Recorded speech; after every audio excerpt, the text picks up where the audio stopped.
This exercise is called bend and reach. So just remembering our bend pattern, we really need to see this shift backwards of the hips and a long spine position. So we're here as opposed to here. The reach pattern is going to come forwards. So if I just come on an angle, I've actually got my upper limb kit now clipped into my leg straps, and I've got them clipped in at the back as well. So it's no longer on my ankle tether, but you can do this with your ankle tether. So I'm going to bend, hinging, reach, come back.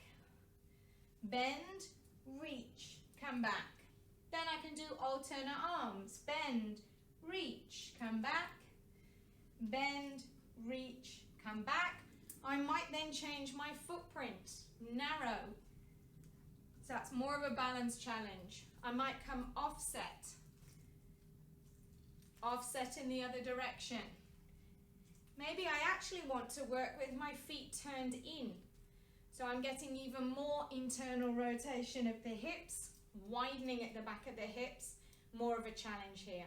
So that's bend and reach.